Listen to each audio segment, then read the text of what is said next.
OLE, the utopian world of online education. Hello dear students, welcome to OLE. So today we are going to start a new chapter, and that is force and laws of motion. In our previous session, in our previous lecture, we have studied about motion. When motion is on one line, today we will know the reason कि motion होता क्यों है. Okay, so our today's topic is force and laws of motion.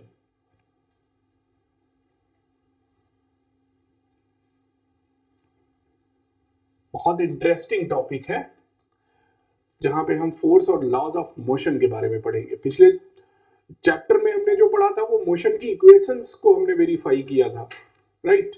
अभी हम motion की जो laws हैं उनके बारे में पढ़ेंगे. तो पहले फोर्स के बारे में एक्सप्लेन करते हैं कि व्हाट इज फोर्स. फोर्स है क्या. ओके,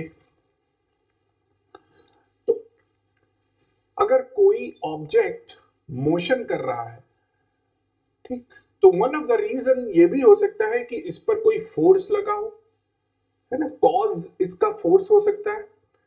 तो फोर्स है क्या. How can we define the force. Normally जो ज्यादातर बच्चे लिखते हैं एग्जाम में कि फोर्स इज अ पुश और पुल, राइट.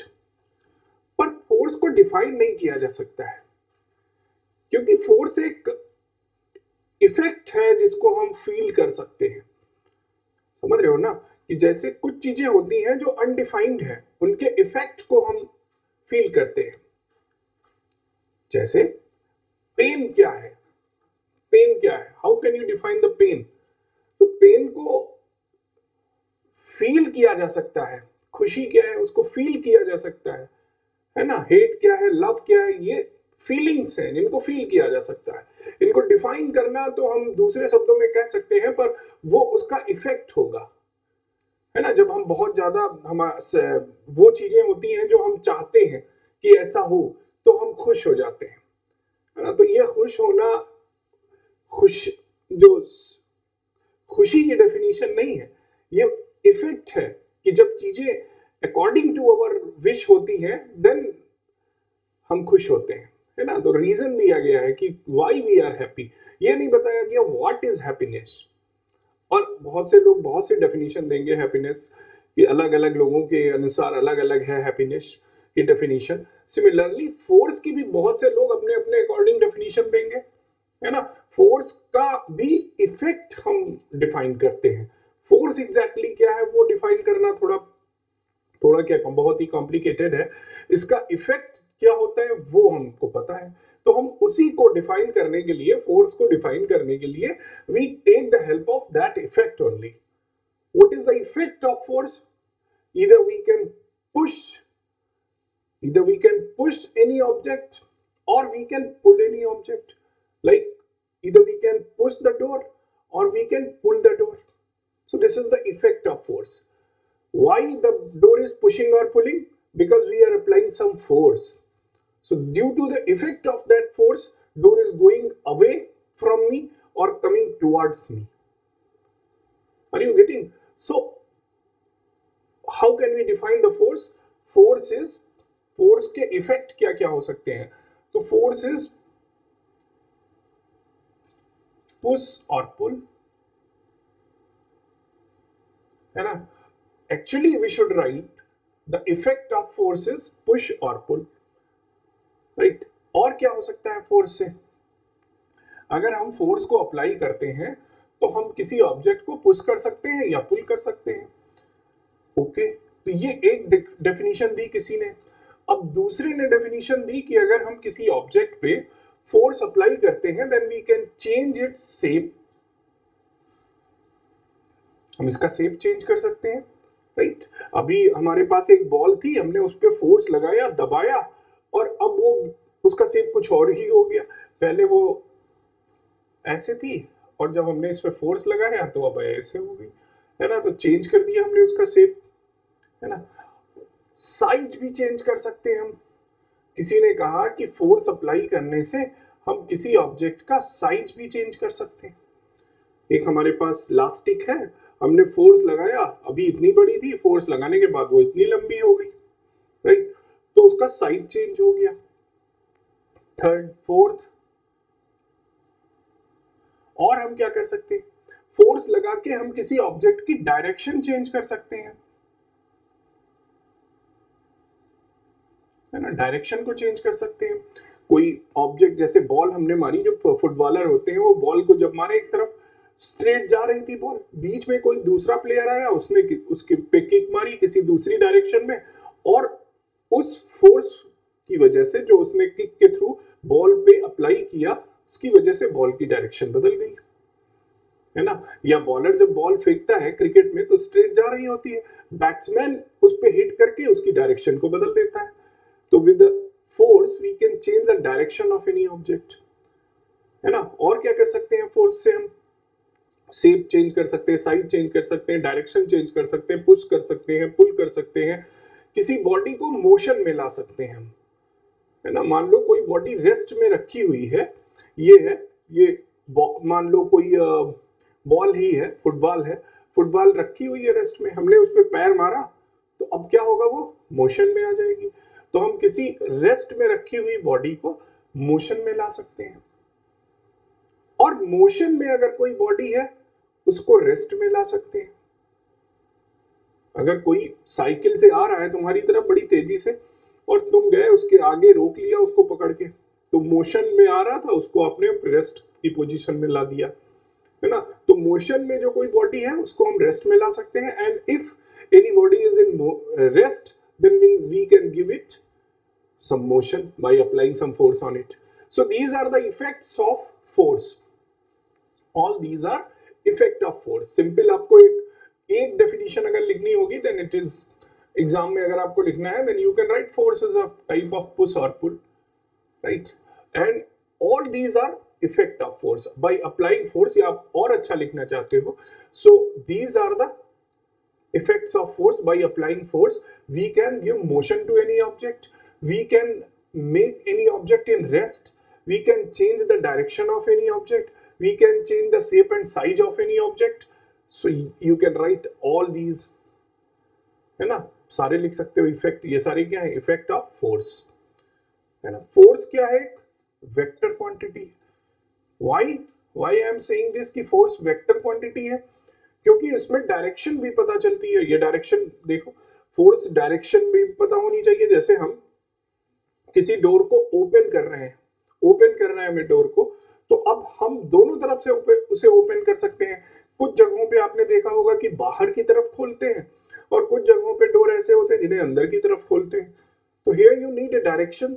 अगर आपसे कोई कहे कि open the door, then you will ask at which side, इधर एट विच डायरेक्शन, उस तरफ या इस तरफ, किस डायरेक्शन में हम फोर्स लगाएं, है ना? तो there you need force along with direction.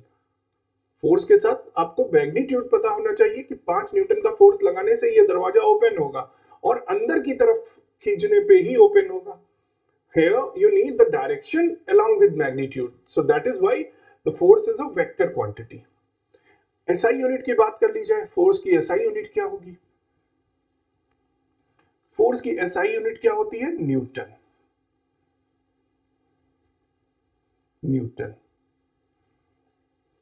या फिर एक और भी इसकी यूनिट होती है, वो क्या होती है? किलोग्राम मीटर पर सेकेंड स्क्वायर। ये भी इसकी यूनिट होती है। ये 2 यूनिट होती है फोर्स की, राइट? न्यूटन और किलोग्राम मीटर पर second square, right? So this was force. अब फोर्स के 2 टाइप होते हैं, एक बैलेंस फोर्स और एक अनबैलेंस फोर्स। अब इसके बारे में जानते हैं कि बैलेंस फोर्स क्या होता है और अनबैलेंस फोर्स क्या होता है। So basically we can categorize the force in 2 categories. One is balance force. Let's understand what is this balance force. किसे कहते हैं बैलेंस फोर्स? तो मानो कि ये एक कोई ब्लॉक है, ठीक, और इस ब्लॉक को आप खींच रहे हो इस तरफ, मान लिया आपने 5 न्यूटन का फोर्स लगाया है, और इस तरफ से आपका कोई फ्रेंड है, उसने भी 5 न्यूटन का फोर्स लगा दिया और इस तरफ खींच रहा है, ठीक, इस तरफ वो खींच रहा है फोर्स लगा के, इक्वल फोर्स लगा रहे हो। अब क्या होगा, ये ब्लॉक किस तरफ जाएगा? तो ये ब्लॉक अब किसी तरफ नहीं जाएगा, ना इस तरफ जाएगा ना इस तरफ जाएगा। क्यों? क्योंकि फोर्स एक वेक्टर क्वांटिटी है, यहाँ डायरेक्शन मैटर करता है। तो यहाँ पे डायरेक्शन इस तरफ की हम अगर प्लस ले रहे हैं तो इस तरफ की डायरेक्शन हम माइनस लेंगे। नेट क्या हो जाएगा? फोर्स जीरो, है ना, नेट फोर्स जीरो हो जाएगा। तो ये एक बैलेंस कंडीशन हो जाएगी, वहीं पे रहोगे। एक तुम्हारा दोस्त तुम्हें इधर खींच रहा है और एक दोस्त इधर खींच रहा है, ठीक, और दोनों इक्वल फोर्स लगा रहे हैं। तो तुम इसकी तरफ जाओगे या इसकी तरफ जाओगे? किसी तरफ नहीं जाओगे, वहीं पे खड़े रहोगे जहां पे हो, है ना, वहीं पे रहोगे, उसी पोजीशन पे रहोगे। तो वो क्या होगा? Balance force. जैसे तुमने इस टेबल के ऊपर एक बुक रख दी, ठीक, ये एक टेबल है जिसपे आपने एक बुक रखी हुई। अब इस बुक पर दो फोर्स लग रहे हैं। एक तो इसका वेट, ग्रेविटी की वजह से जो भी वेट हो, mg लग रहा है नीचे की तरफ, और फोर्स ऑफ रिएक्शन, जो ये टेबल इस पे एक फोर्स लगा रही है, फोर्स ऑफ रिएक्शन, है ना, और दोनों इक्वल है और उनकी डायरेक्शन अपोजिट है। तो ये क्या हो जाएगा? एक बैलेंस फोर्स। इसी वजह से बुक जहां पे रखी है वहीं रखी रहेगी, बैलेंस फोर्स है, कोई मोशन नहीं होगा, राइट। दूसरी कैटेगरी क्या है? Unbalanced force.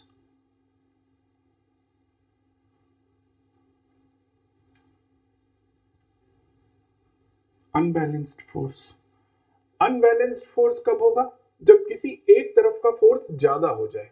जैसे इस तरफ आप तो फोर्स लगा रहे थे, फिर आपने अपने एक और फ्रेंड को बुला लिया, अब वो भी 2 न्यूटन का फोर्स लगाने लगा, ठीक। इस तरफ जो फोर्स लगा रहा था वो अकेला पड़ गया। तो अब नेट फोर्स क्या होगा?